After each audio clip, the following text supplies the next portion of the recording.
My God, we bought both then. The doctors had broke us. We'd sold our cattle and everything. And the whiskey was $40 or $50 a quart. And so, but he's going to have a little whiskey and some pure cream, a glass of pure cream about that tall a day, twice a day. And said, well, we got a cow or two left there got plenty of cream. We sold them all, but I think 2 cows. And he said, we got the cream. And he said, you got to have eggs broke up in that whiskey, beat up. Now just beat it all to pieces. And said, make him drink 2 eggs a day, about that much whiskey. He said, you got to have it. He still won't make it if he don't get it. And finally Dad got some whiskey, and we broke up them eggs. And then he gave me they sat down to town, got a bottle looked like about that tall, and it was black looking bottle. And it tastes like sassafras. It wasn't hard to take. It was some kind of blood medicine or something to build me up. And they took 2 tablespoonfuls of that a day, I think. I can't remember what all. And I was, about 3 or 4 months before I could ever walk. I got to where the grace up this high and could cheer. And finally I just kept trying to go up to the ceiling, and I finally got up and went walking. And you weren't very old then either, were you? No, 12, 13, somewhere there? Yeah, I wasn't very old. Now that was the flu epidemic. That was the fever the last time. The fever? Mm-hmm. What's your full name? Leonard Baker. Leonard Baker? Yeah, it is Leonard Baker. When's your birthday? 6th of April, What year? 1904. Where were you born? Huh? Where were you born? In Kentucky. When did you come to Oklahoma? We come out here in 1980. How'd you come? By train? By the train. Remember anything about the trip? Don't remember too much. Only I remember, I don't see any of them now, but I remember we come down here, must have landed in Cleveland or somewhere. And I remember there was a ferry boat down there someday. You ever hear of ferry boats? Yeah, but I've never seen one. Well, I ain't seen one since then. And they ferried us across that boat, and we landed somewhere around Hominy there. And Dad and my half brother went to, I don't know, they went to working for them farmers and picking cotton and first one thing another. Mr. Baker, who was your father? Hardin Lincoln Baker. Hardin, H-A-R-D-I-N? H-A-R-D-L-I-N, yeah. And where was he from? He was from Kentucky. He was born in Kentucky. Who was your mother? Mary Baker. She was a hunt before she married. Right. Where was she from? Kentucky. She never was out of state till she come here. Dad wasn't here. What'd your father do? Well, he was a coal miner back in Kentucky. He was a coal miner. How come your parents came to Oklahoma? Well, we had they knew some people there that Sears come out here. Bud Sears years ago. They're all dead and gone now. And there's might be some young generation, they're about all gone. But anyway, they landed down around Hominy. And they'd been out here about a year, and they liked this country. But I don't know, they got to writing to one another, and Dad, he said, well, we're going to save up a little money, I'll be able to go out to that country. And that's what they did. They have to get special permission to come in with the Osage Nation? The Osage Indians? No, didn't Indians I know of, no. Mm-hmm. And what did your father do when he got here? What kind of work did he do?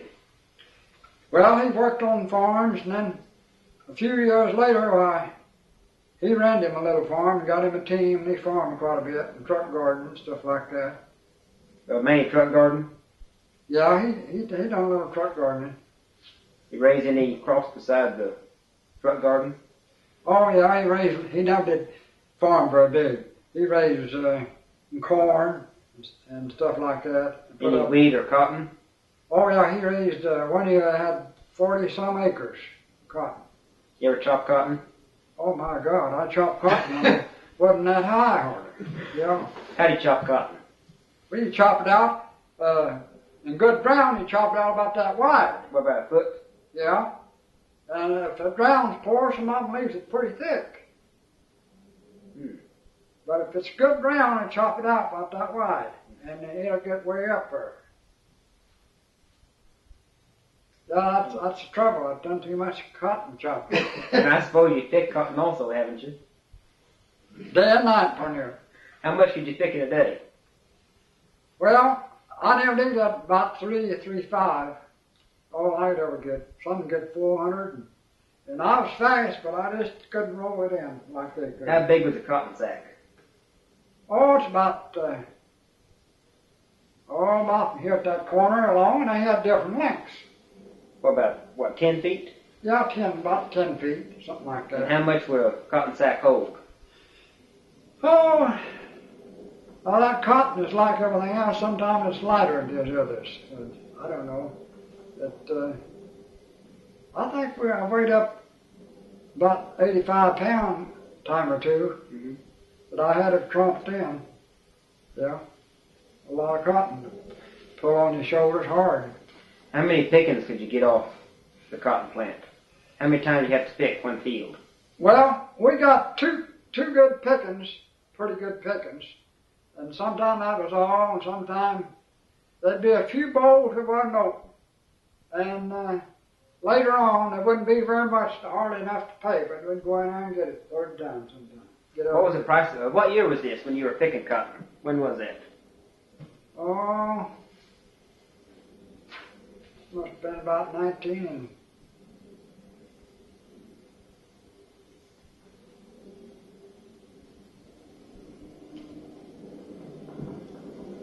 1942. I picked cotton nearly every year, all through there for several years. What was the price of cotton then? I forgot, but it's about 30 cents, I guess, the best we got then. I don't know what it is now. Was there a gin here in Pawhuska? Huh? Was there a gin in Pawhuska? There was way back years ago. Yeah, there was one gin here. You know who ran it? Huh? You know who ran the gin? I can't remember now who did run it. We didn't have no cotton that year. We just had a little truck garden and patch of corn and stuff like that. We didn't have no cotton there for a year. And we didn't sell any of that. Mm-hmm. Where'd you go to school? Well, I went to school at Mount Valley, between here and Homney a little bit. It's tore down now. Been down for years. Then I went over here just across the bridge there. You know where that was a Century, right? Century. Yeah, Century. Yeah, it's been tore down for 25 years, I guess. 20 years. Who was your favorite teacher? Oh, I forgot.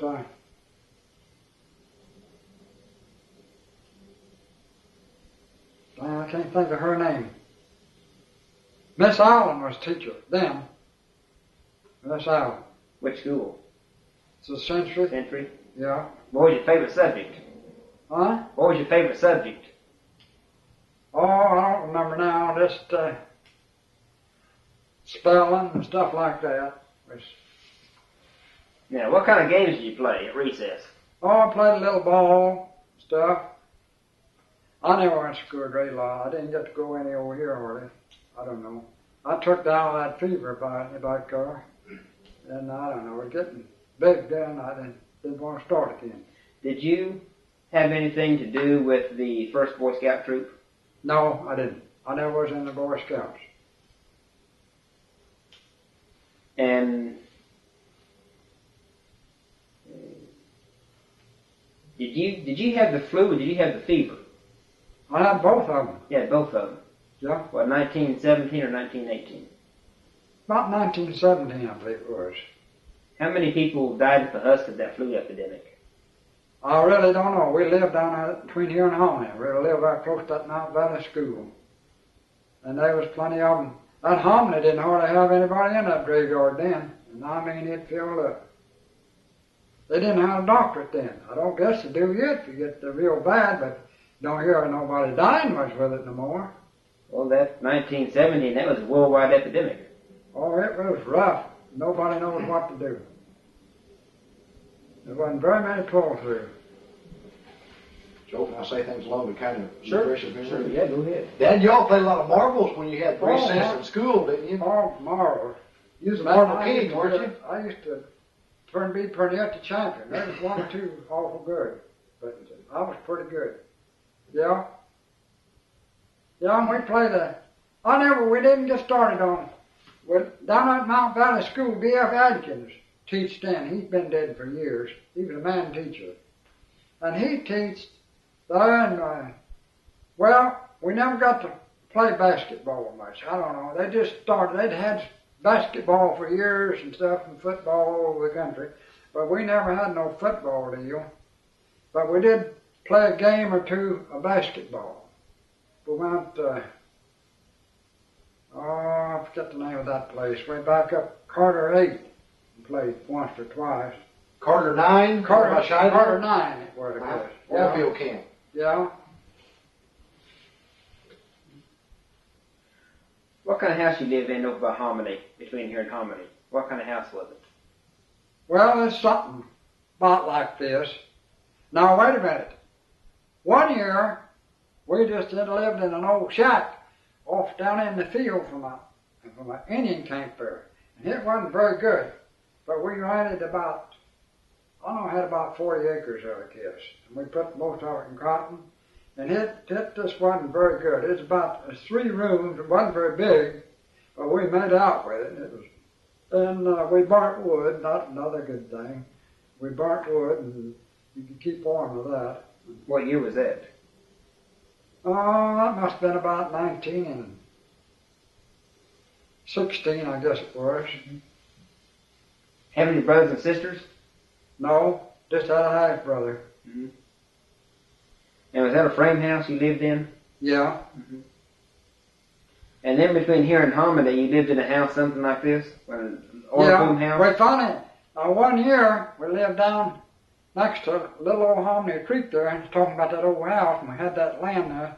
And then there was a house up here, and they had a camp there. There was a white house, something about like this one. And there was a white house, and somebody said there wasn't nobody in it. Said, that's a little better house up there. And it was a pretty good house. And so we moved up there the last year the two we stayed there and lived in that. Mm-hmm. You never lived in a log cabin, Dad, that you know of? Yeah. When we first come from Kentucky out here, I can't remember. It was about the second year, I guess we was here. They worked for some old man, they called him Blades, down on the river. My dad worked for him and some of the other farmers, and we was just working out then. And Blades said, well, if we just had a house or somewhere you could get quite a bit of work here. And Dad said, well, I can build a log house. And it's big, tall, well, I remember just so big, just right and tall. And he got out there and cut down and built a log house. Man, it was warm. How long did you live in that? Oh, about a year and a half, I think so. Did your family do any work for the war effort in World War I, 17, 18? No. We bought, Dad got had a little bit and bought a few bonds, I think. Mm-hmm. Yeah. And wheat that there, I don't know what it was, shorts or bran or something. We couldn't get no flour hardly. Wheat, shorts, and bran. Once in a while I get a little flour. When's the first time you came to Pawhuska?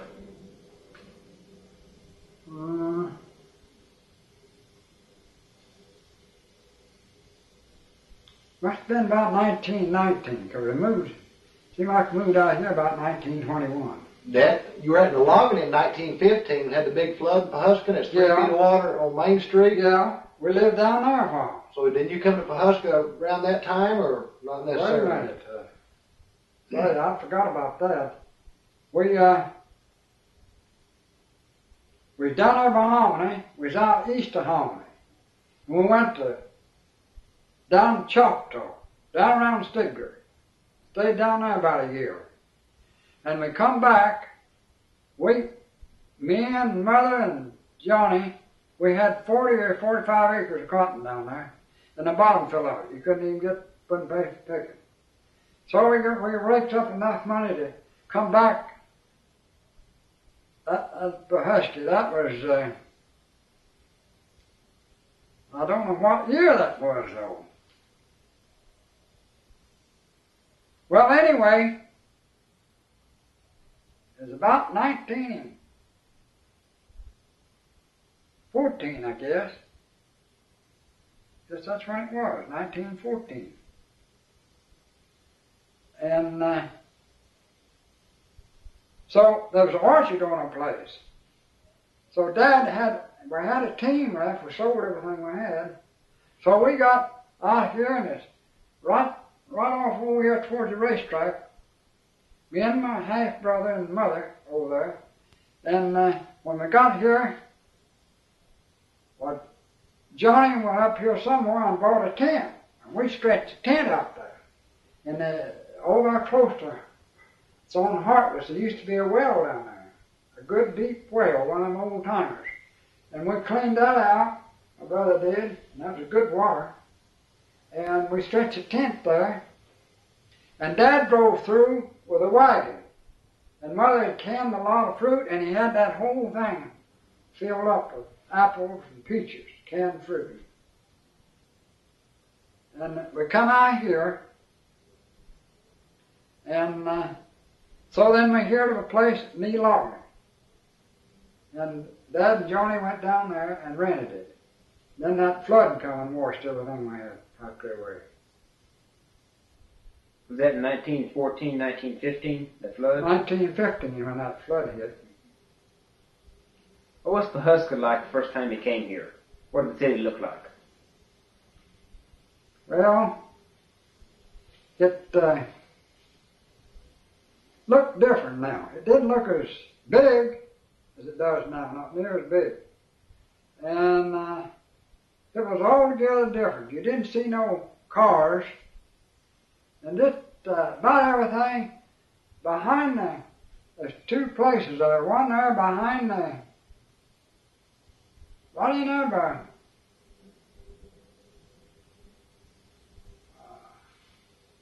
that Zini outfit, Earl's TV. Earl's TV. There was a parking place in there that you tie your horses up. There's some rods or something, post stretched through there. You tie your horses up, and you'd see them tied up all up and down through there. And come to town. Was a triangle building there, Dad, then, or was it the old bandstand they had there? You remember that old bandstand? Well, you see, I don't know. I can't remember. I think that triangle building was built afterwards. What do I remember? I think it was built in 1921. Yeah, it was built way after. Yeah. So, no, Pawhuska ain't much bigger, but it's a lot bigger than it was.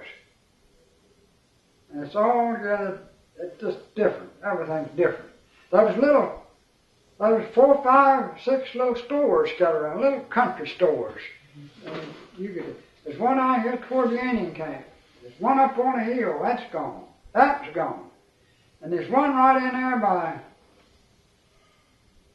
back of that filling station right across from the Safeway there. There was a store right back in there on that alley there somewhere. There was a store there. What kind of stores were they? They just filled what they call country stores, like they had years ago. They didn't have everything like Safeway and all them. You go in there just mostly groceries. And your hardware, if you wanted hardware or something, you had a hardware store or something where you go get your hardware. Now, stores handles everything nearly. You go in the store and buy anything you want right there in the store almost. Mm-hmm. You mentioned Indian camp. Yeah. What's that? That's right out north here, about 2 miles. We're out by Lookout Mountain, that area? No, way back this way. There's an Indian camp way. You know, you ever been out to the hospital, have you? 15th Street. Is that the old hospital there? No, the new one. The new one.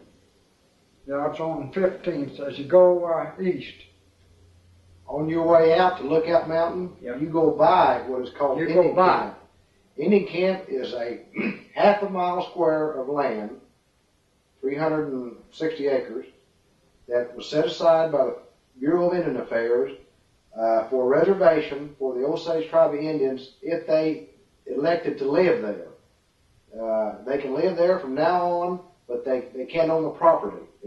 So it's just a half a mile square, and it borders our 21st Street or Okesa Road, which is a blacktop road you go down to go to Lookout Mountain, which is 3 or 4 miles on out east of there.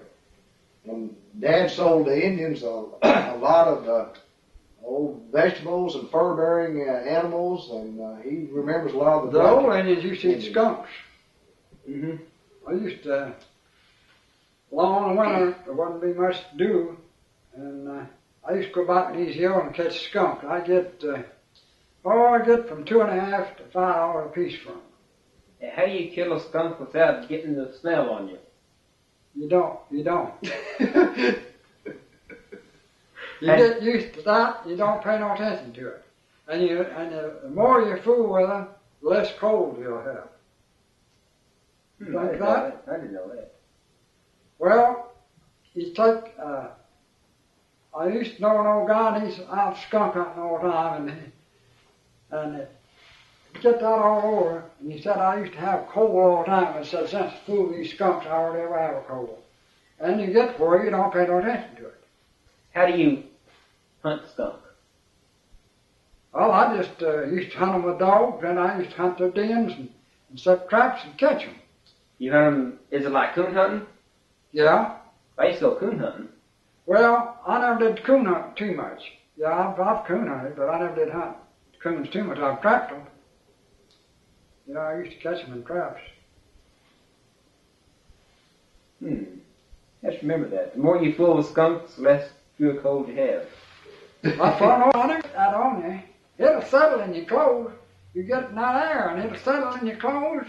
And I'll tell you, before now, I'd take baths and things. Well, I thought, well, I'd go to town or something. I don't want to be smelling like a skunk. It bothers some. It didn't bother me, because I'd fool with them all the time. But it'd settle in my shoes, and as quick as them shoes get warm, you smell like skunk. It'd come out.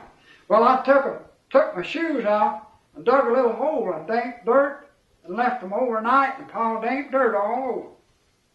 And you know, it's unbelievable. It drawed all that scent out.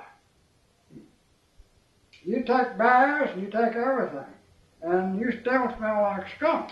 But it generally settles in your shoes worse, seem like. And I took my shoes out and buried them in that moist dirt, and go back next day and dig them out. And I don't know what it does. It draws that out. What do you do with the skunk oil? What's that good for? Well, it's good for, like you had harness or make your shoes soft. And years ago, they don't do it no more. Don't reckon, but they used to take it for cold. They'd take a teaspoonful of skunk oil and sprinkle a little salt on it and take it for a cold. It loosened your lungs up. Now, is this the oil that has the smell in it? Huh? Now, skunk oil, is that the oil? Yeah, that's oil. But if you clean a skunk just right and get that fat out and wash it through a lot of waters, and then render it out real slow, then you take them rendering deals and throw them away and strain your oil up, well, you don't smell that oil. Okay, so is skunk oil just the rendered fat out of the skunk? Yeah, just render the fat. Okay. Then you're going to have a lot of fat in them. And nobody uses that no more, but years ago, when I was a kid, I think the drugstores handled it. then, way back there. And I don't know what all they use it for, but I know the old timers, well, they'd take it for, when they get a cold. And another thing, they get all stopped up. They'd take that skunk oil and heat it, kind of warm it up, and put a flannel cloth over the breast and go to bed and maybe take a little in a spoon. And 9 times out of 10, you get up the next morning, if you got that all over your lungs, you start coughing it up, spitting it out, and feeling better. Is that better than coal oil and sugar? Well, I don't know. Coal oil and sugar, they used to take that. What's that cure? Well, it's good to loosen you up. I don't know if you take too much of it, not kiddie, but they used to, the old timers, they used to get a bad cold, they'd just take a little coal oil and a spoon, maybe not, but they just take a little sugar. I'll put it this way first. Take a little sugar in a spoon, about a half full teaspoon, and put your 7 or 8, 10 drops of coal oil on that, and stir it up, and just eat it. And there's not enough coal oil there to hurt it, but it gives you an awful taste. But it breaks up the congestion in your lungs. Yeah, it does. You know, of course, these doctors now, let's send you over to Bonita Party to talk about them. Dad, how many skunks did you sell Chief Fred Lookout or Chief Bacon Rind? I don't know. I didn't sell Fred Lookout very many, I don't think, but I sold old Chief Bacon Rind a lot of them. What was he like, Bacon Rind? Oh, he was a big Indian. He was tall and pretty heavy set, and he was a pretty nice guy. What about Fred Lookout?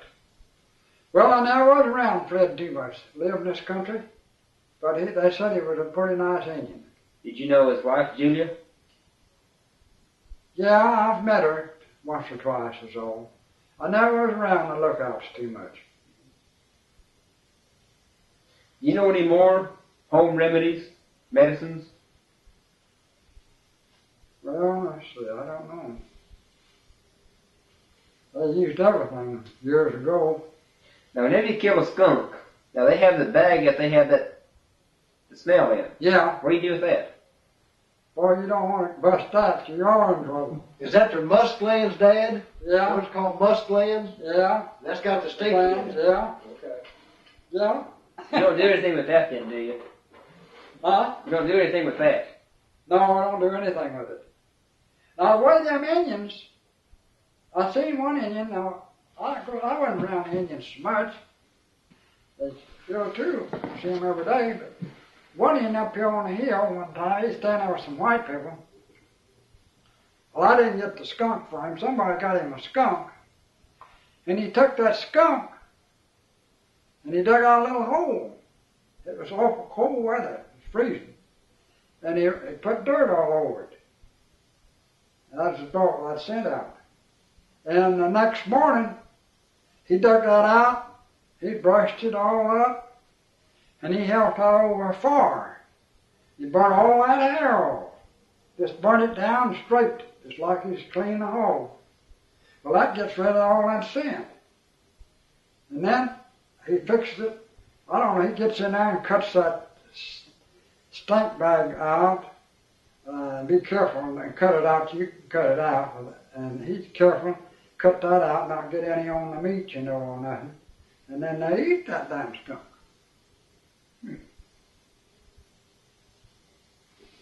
Tell Joe about your hot toddy. That's a kind of a home remedy, isn't it, or not?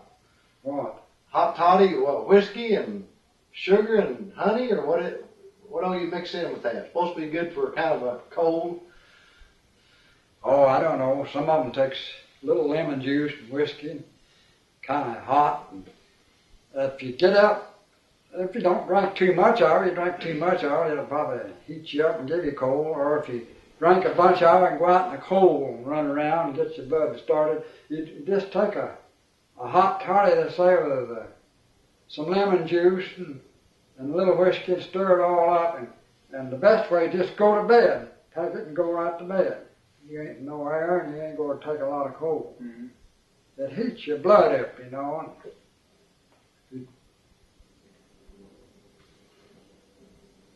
How long have you known Sylvester Tinker? How long have you known Sylvester Tinker? Oh, I haven't known him so long. He's been around here for years, but I expect I've known of him about 20 years, though. Do you know Clarence Tinker? No, I don't know him. No, he was killed in the Battle of Midway. That's when they named Tinker Air Force Base after him. Oh. He was an Air Force general. Mm-hmm. He's the first cousin to Sylvester. He was? Yeah. Yeah, that's our base at Oklahoma City. Yeah, right. Dad has a close friend by the name of, help me out, your Indian buddy. You mean Dave Pitts? Dave Pitts. And Dave Pitts' father was the one-time chief.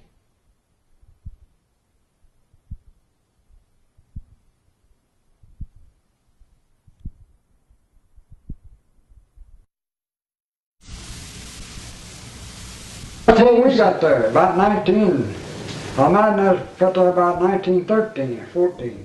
And you and Dave Pitts would go horseback riding down there, right? What kind of camp was it? They called it the Mankey Wotanki Camp. He was kind of the head of it. He was a big Indian. Big Indian, Mankey Wotanki was, that's what they called him.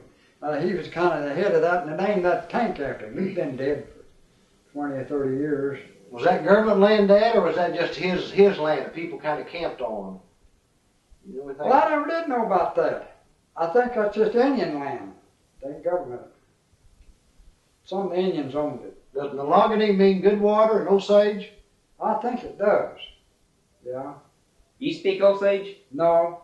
I never did try to learn much of it. I knew a word or two. He picked up a few words in his dealings with the Osages to sell them fur-bearing animals and They truck call guarding a stuff. skunk monk.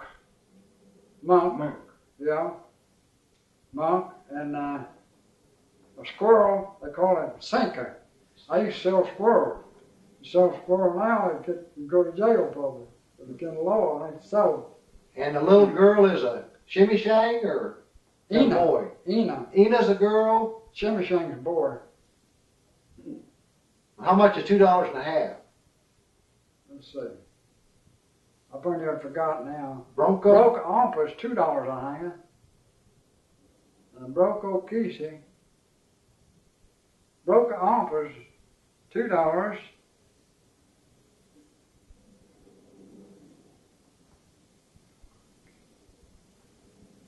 And I guess Broca's $1. Broca Ompa's $2. And I believe sock cue's $5. Sock cue. Yeah. I could have learned a lot of that, I guess. I just didn't take any interest. It just, if I go over some squirrel or something, I hear them say, sinker, sinker. Well, I'd pick it up like that, you know. And so I never tried to learn it. Where'd you meet your wife? Oh, 1940, I believe. What's your wife's name? Louise. They were divorced. You still want the information? What was the maiden name? Ward, her maiden name's Ward. Ward. And how many kids do you have? 2. 2. Bill and Bob. Bill and Bob. Bob's out there in Denver.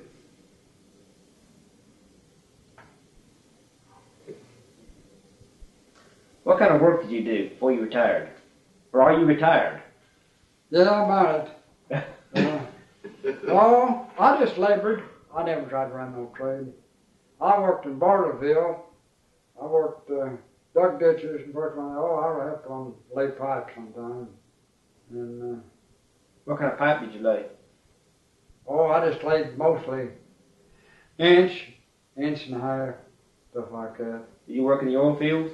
No, I never did work much. I worked a little, but I lived in the oil fields all my life, and I don't know too much about that. I helped pull one well, and I worked about 2 weeks, and all we done, we laid run some 2-inch lines, and of course I'd run pipelines, worked on them before, and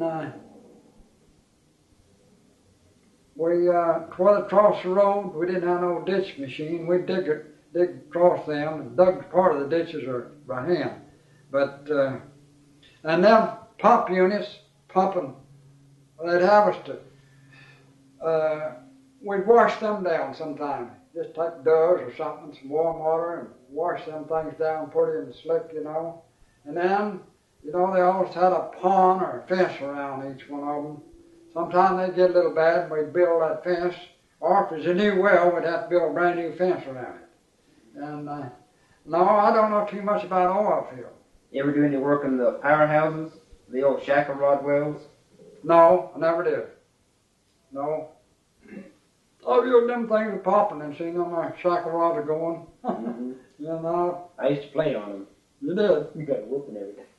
The old pump houses, the rods that go across. I lived around the oil field all my life. I thought once I wanted to learn the oil field. I don't guess you can remember the big old, they used to build them big old hydraulics. Well, there used to be one right down here in the bottom, about 3/4 of a mile. Well, of course, I'd climb of a night, didn't bother me. Climb them there cottonwood trees, the moon for you, knock out a possum, but I couldn't see the ground, and it would be dark. And I never thought much about it. I thought I could climb. I climbed up about the top of one of them times. When you work on them, sometimes that pulley comes loose, you got to get up there and put that back in the pulley and things. So I decided maybe I'd be an oil field worker. I was down there one day by myself, and I climbed up to the top of that thing. And I looked down and everything just like that, and I just froze there. Then I know there wasn't nobody going to get me, and I thought I was going to fall a time or two. And finally I just shut my eyes and just felt my way down. And I kept going and going and going. And I got way down, I finally opened my eyes. And it didn't look quite so bad then, my head was still going around. And I didn't even try to get in the oil business after that. I worked at Tulsa, though, about 210 feet. We run tanks down there. And I run jacks most of the time, paid 15 cents more an hour. They'd pour that concrete and we jacked them up every once in a while. You've probably seen that. Now, you poured concrete? No. They had another guy running they pump it up there and they'd pour it in this thing, which running tanks, cement tanks. Oh, okay. And they had jacks over so far and we had to put in a rod every once in a while. Well, I run jacks, of course, I was pretty fast. And they give me about 10, the rest of them they give me about 6. I could run mine and then wait.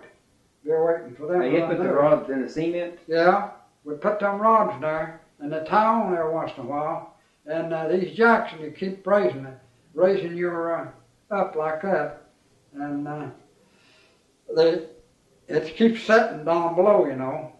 And now you keep raising. What are you jacking up? Well, you're jacking up that frame.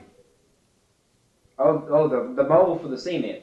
Yeah, you're jacking up that frame all the time. Okay. If it gets hard enough in the bottom way, it ain't going to break, you know, after it sets there, too. Well, yeah, I run work down there. That was about, when we got to the top, about 210 feet. I was over here at Barterville working, and the old boy just had about another day, and the old boy I'd worked for before, he sent for me. He said, I want you down here, and you couldn't hardly get a job. I had child support, and he said, I don't have a thing. There wasn't nothing in Barterville.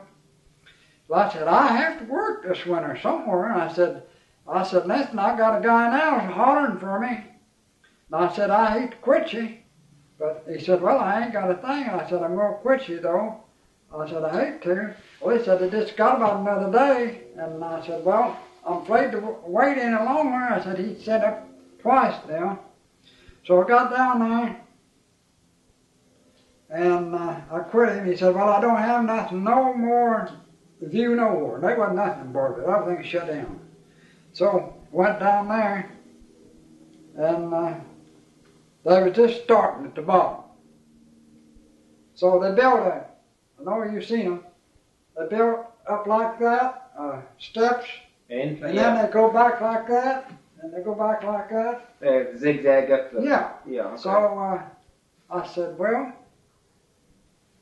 let's go get high for a while. I want to start at the bottom. That's the reason I went down, and I started at the bottom. No bottom at all. I got before I could run up and down them steps, but I started at the bottom. So we had one or two guys that quit, and sent a couple of niggers out there one morning. Now we got way up there that tank then. They set their dinner bucket down and got up that tank. They looked up there. Said, I was telling you right now, I'm not going up that high. And they went back to town. Dad, you kind of had to quit school at an early age because your half-brother was kind of sickly and your father was kind of sickly. Yeah. Right? Yeah. So over a period of about 45 years, you held a lot of different jobs as a laborer, right? Yeah, that's right.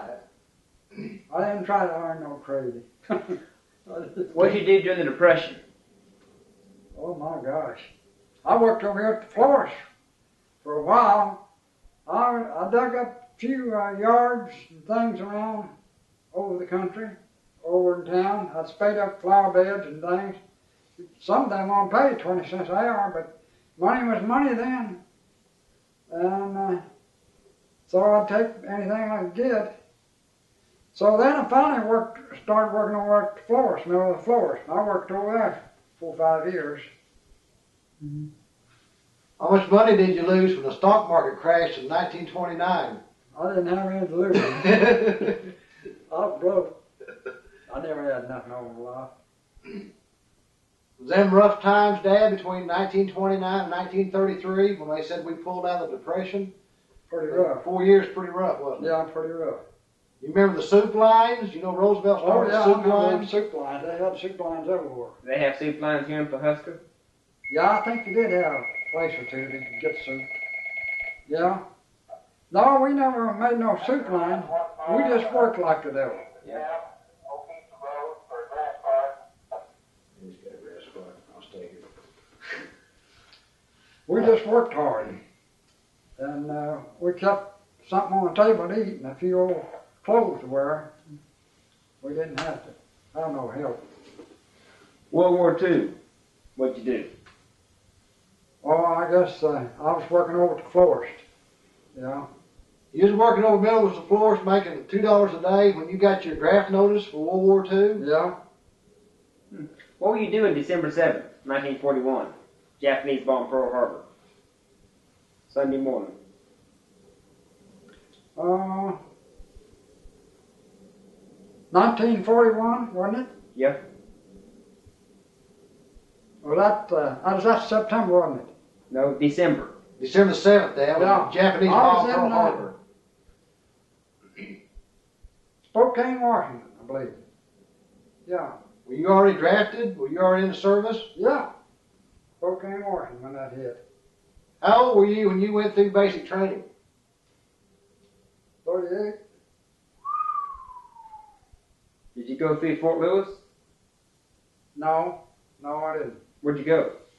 Went Fort Logan, now back to, well, I went down here to Fort Sill, Fort Logan, I mean Fort, not Fort Logan, but Fort Carson? no, it was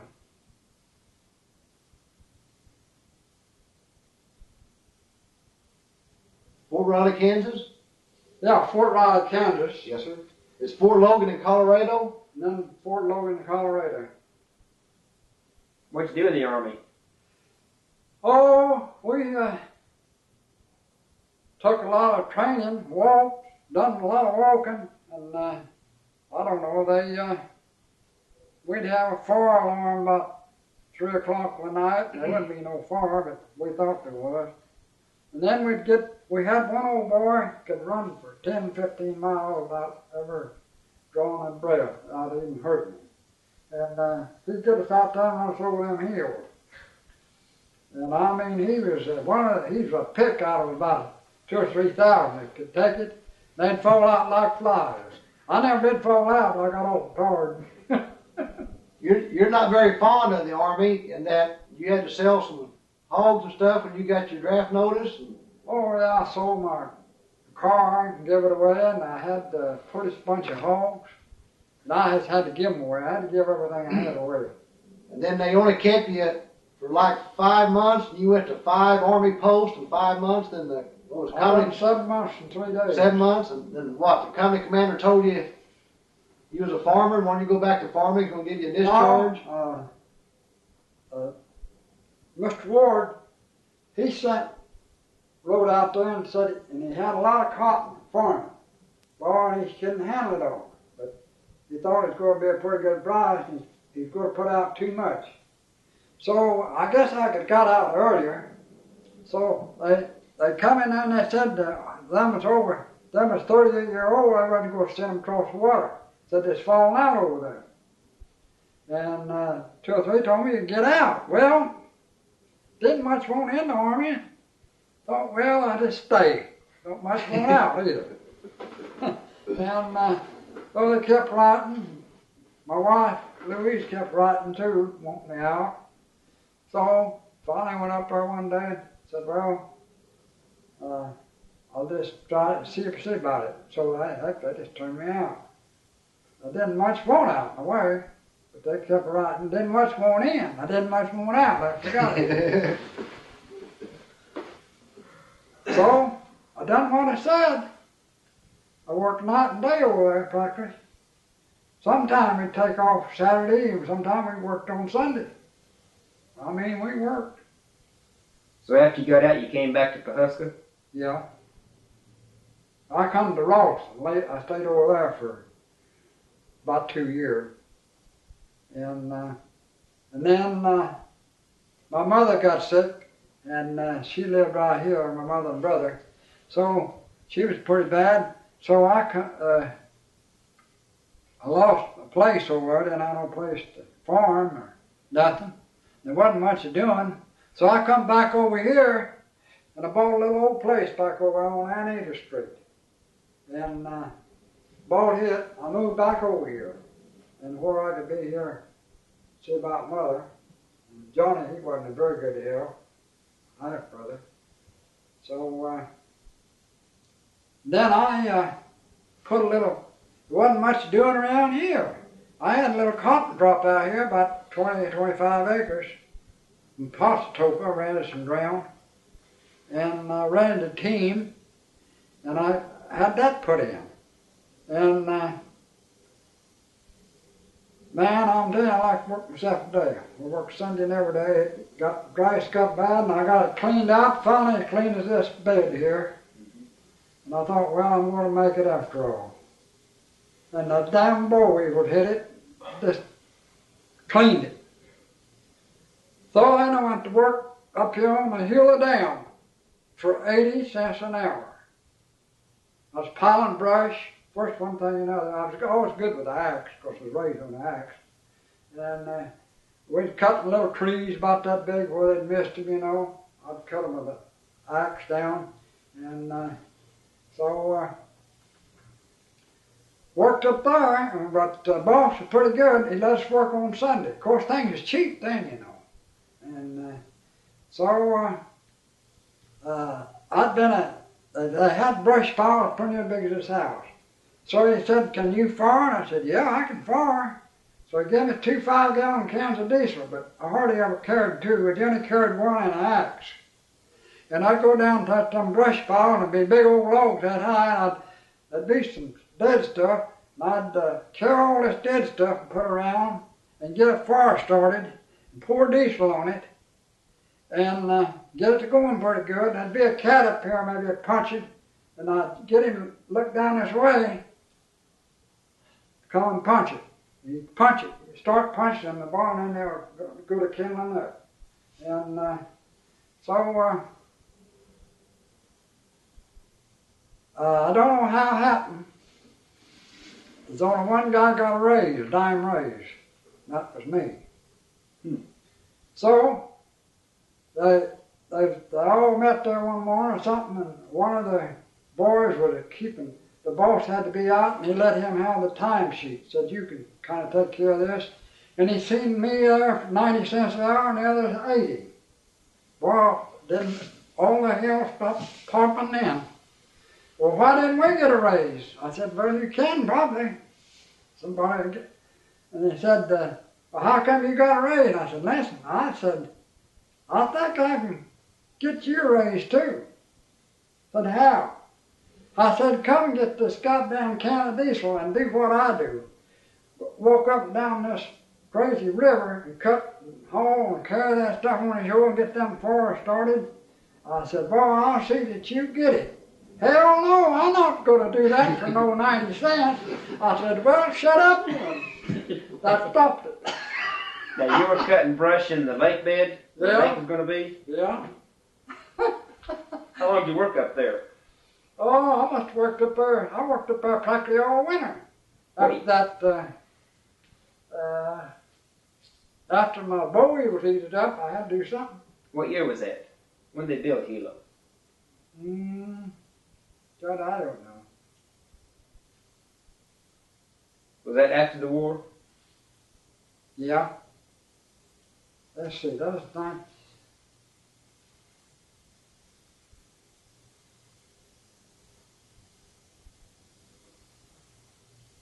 I've been doing fine, remember? Did you work with WPA? Yeah. Some. What'd you do for them? Oh, we worked on some dams over here and things, and couldn't get no, I couldn't get no hours. So, couldn't get no hours at all. And they said, well, you're single. I wasn't married then.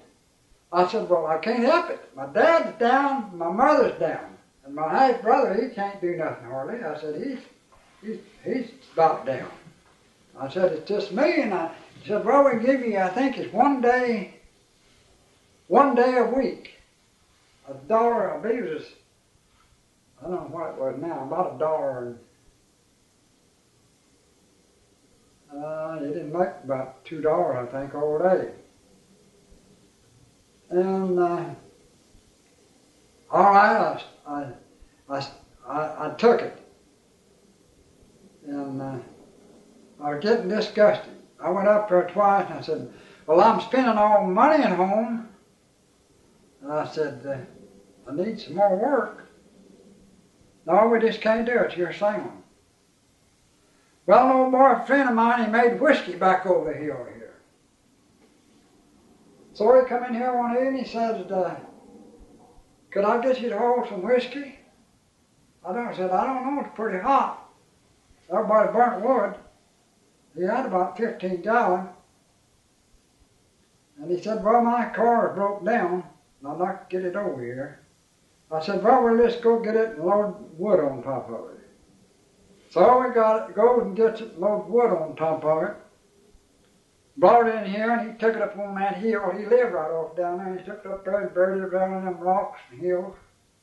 And he gave me, I hadn't took a drink in a long time. Oh, it tastes good for a new whiskey. And he was pretty careful, made pretty good whiskey. He run it through a thumping keg, and I don't know what all. And so I didn't have about $1.50. I was going to buy some. He said, no, I'm going to pay you for this. I'm going to give you half a gallon. And I said, no, I won't take no money. But he did made me take a couple of dollars, I think, and a half a gallon of whiskey. A couple of dollars was a lot of money then. All right, that was meeting night. Supposed to all meet over here again. Meeting night? Yeah, the WPA. So I kept drinking that damn stuff. Then I got over too damn drunk drinking. So I went in there. He's dead now. There's an old boy, Slim Hill. He was selling whiskey. He had a pool. He's selling whiskey and he's working nearly every day out there. He was a good gambler too. He was working nearly every day. See, you got to know somebody. And I said, now I come up here to get me some more days. I said, I can't make it. Pretty drunk. And, well, we just can't do it. Well, I said, I spent all my money at home. And I don't even go to show no more, nothing, I said. So I said, well, we can't do it.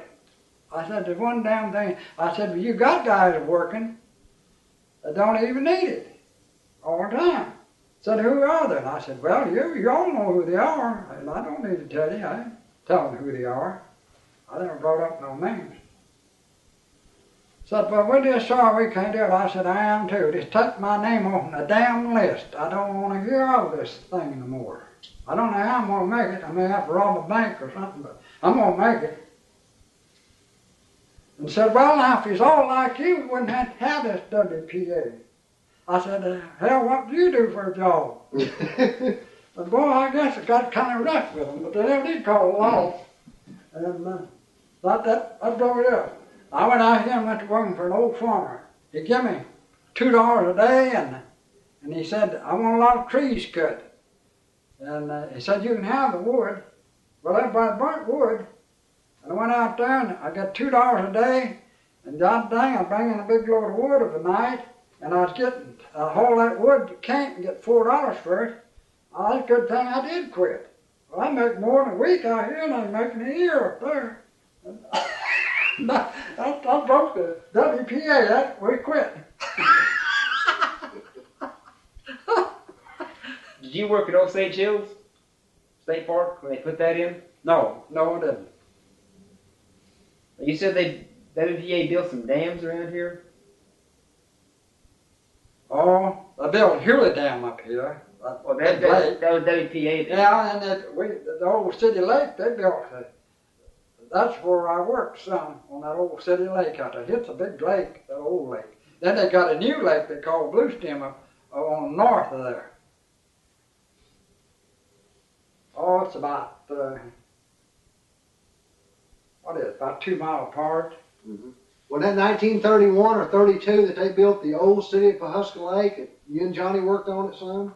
Johnny never worked on it any. Johnny didn't work on it? No, I believe that was 1931. Now, you also cut trees in Tularosa, New Mexico, didn't you? Back in the 20s? No. What year was that? 1929. 29. What kind of money did you make out there? You remember?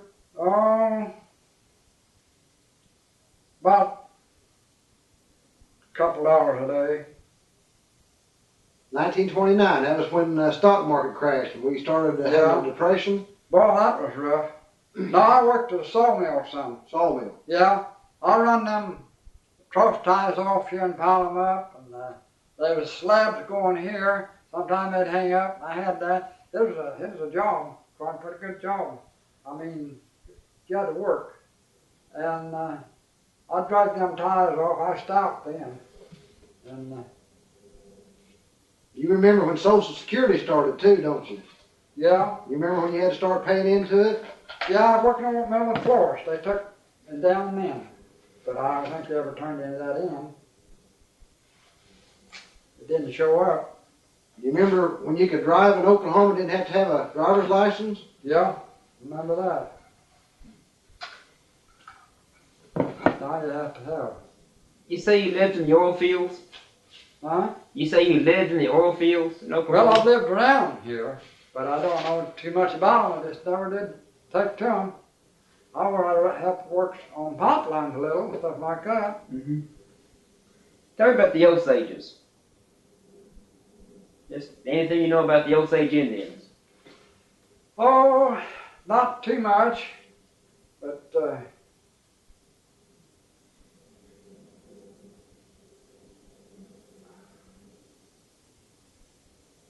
Did you ever tell him about meeting John Stink? Didn't you meet John Stink one time? Hoda Boy? yeah, I met John Stink. You no doubt heard some of the stories about him. John Stink, he lived back up on the... He was a crazy From the Indian, they Gulf called Route. him. John Stink is his white man's name. His Indian name is Hodemoy. Hodemoy. Supposedly he's supposed to have died one time out at the Indian camp or Indian village here in Pawhuska, and he come back to life. Well, he actually didn't really die, just kind of in a stupor or something. And the Osage Indians out the reservation run him off. They said he was disbanded from the tribe. He was disowned by his own tribal members. So he lived up here on a hill about a half mile south of Pawhuska for many, many years. Well, now his heart had quit him or something. Of course, they didn't cover him up 10 foot deep, but it's mostly pile of rocks around them days. And up so high, and maybe some of them might have been on him, but I imagine his heart was kind of quitting him, but it's probably still beating. So they buried him, and he walked in. And then the other Indians had scared him to death. They don't have much to do with him. I don't care. They disbanded him then, or? Yeah, the tribe disowned him, didn't they, Dad? Yeah, they disowned him because he died and he ain't come back. He never was dead, in my belief. He just went through a trance, his heart had quit or something, and he was still beating when they buried him. Is it not true that the old full-blood Osage Indians, they had their blankets around them, and they liked to come down to the train station and watch the train come in years ago? Yeah, I guess they did. I never did pay much attention to them, but they used to, practically all of them wore, wear those Indian blankets, always pretty, they'd get them. And I don't know, some of them, I said, look.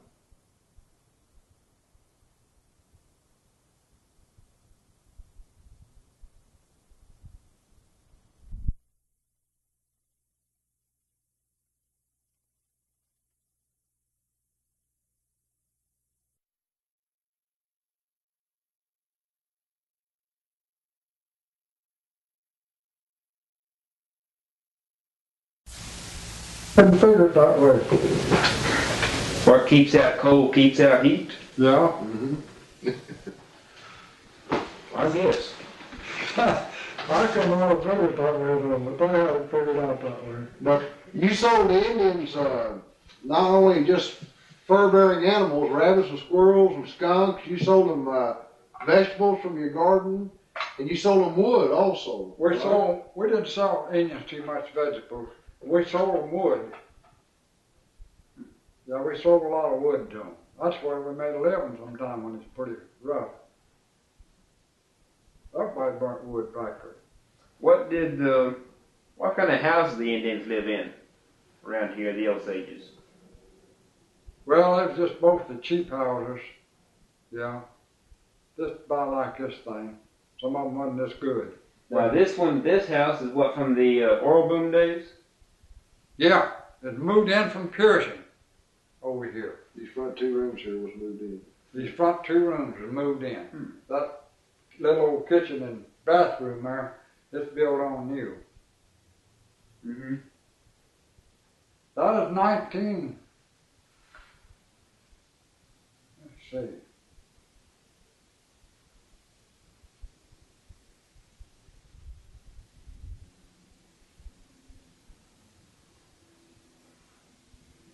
About 1921, I guess, it was moved in here. Pearson, I don't know how old it was then, before it moved. It was pretty good though when they moved it in here. It looked pretty good. I've heard the stories about after the Osages got all the money off the oil, they bought all these fancy cars. Well, that's about right, I guess. What kind of cars they buy? Some of them bought Cadillacs. Way back, they had a big old car they called a Pierce Air. A lot of them bought them. That was expensive. Mm-hmm.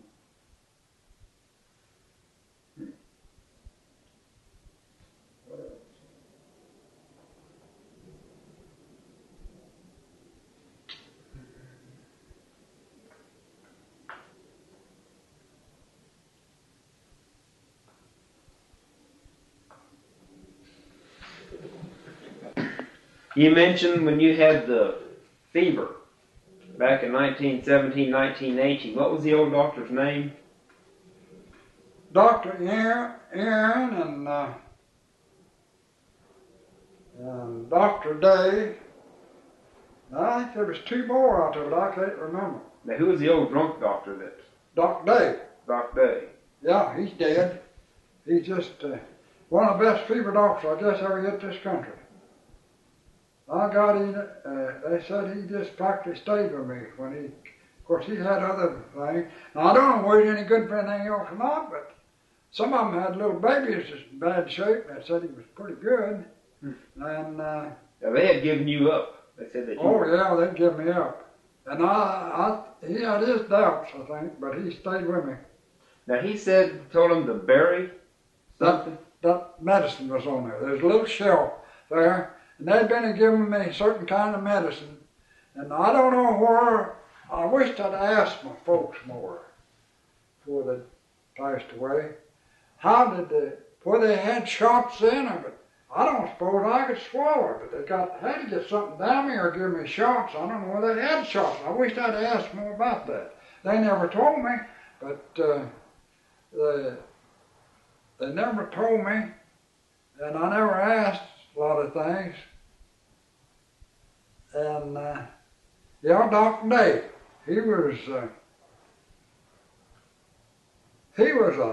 guy that was friendly with everybody, drank all the time, but he didn't seem to let it worry him too much or hurt anybody's feeling or anything. Everybody just loved him, and I guess he just drank so darn much it finally killed him. But he was getting tall old. I don't know how old he was. Now, who decided to go get the doctor for you, Dr. Day? Oh, my dad got him. Some old man told Dad, Dad was over at town one night, and I don't know, I guess Dad had the blues, and he told him some old man, he said, well, my boy's not going to be here for very little longer. And this old man said, what's wrong with him? He told him typhoid fever. Said, oh my goodness, why didn't you get Doc Day? Dad said, I don't know him. Didn't know him. Said, he's one of the best fever doctors. Said, I don't know how good he is for other things, but said, he never loses a case, he gets it done. And said, I still get him. Dad said, well, I don't know him. Said, well, he may be drunk, but said, he drinks a lot, but said, I'd get him. And he looked and he said, there he comes now. Went up the walk. Said, get him. Said, I still get him. Said, there might be a chance yet. And Dad got him. And they said he never was drunk anymore. They could tell when he come out there. They couldn't even smell it on him. I said he'd sit there by my bed and look at me and hold my hand. Now, whenever he mixed the whiskey and the egg with the whole egg, yeah, beat up in the whiskey, yeah, and they gave you that and cream every day. Yeah, and cream, and then there's a big black bottle. It tastes like sassafras. I don't know where you ever drink any sassafras tea. They drink it in Arkansas. It grows down them little old sassafras bushes. Yeah, I drink it every spring. And it tastes like sassafras, but it had something else in it. And it wasn't bad to take. I'll tell you, it wasn't bad to take. It wasn't blackstrap molasses, was it? No, it wasn't molasses. It was kind of dark looking, and I'd take about 3 tablespoonfuls a day. I think it was a blood builder, and these raw eggs and whiskey, I just cut that off my lungs. And that cream, that was to build me on up. And I tell the guy about that. I said, well, that's enough to bring a guy out of a graveyard. Yeah. Feeding him all that cream and stuff. How long was it before you were up and around again? Oh, it must have been 3 months. We moved out here in this house, and I still couldn't lift nothing hardly. And I remember there's a stucco building down here, and we had a little mule team.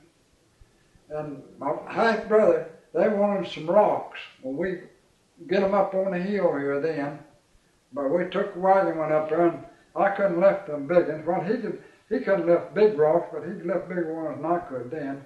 But I went up there and I'd help him what I could. And they just wanted little thin ones. I don't know what they're doing, breaking them up. Maybe they're going to put concrete on them or something. I don't know. There's building this big stucco building right down here next to the road. And there's one of the Currys built it. They're all dead now. And that was the first work I remember doing.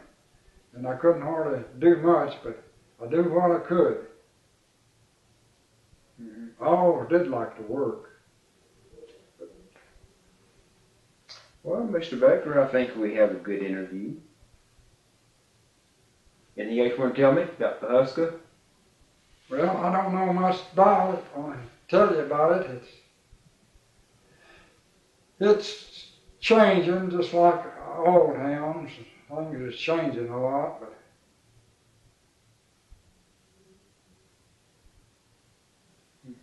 How many grandkids do you have? 3.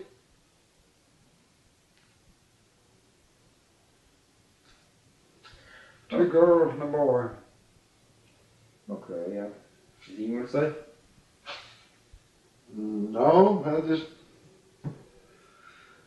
Dad's worked hard all his life, and he made it the hard way, you know, being a laborer.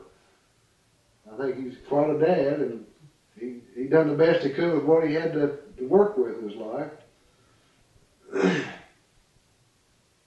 Okay. Thank you.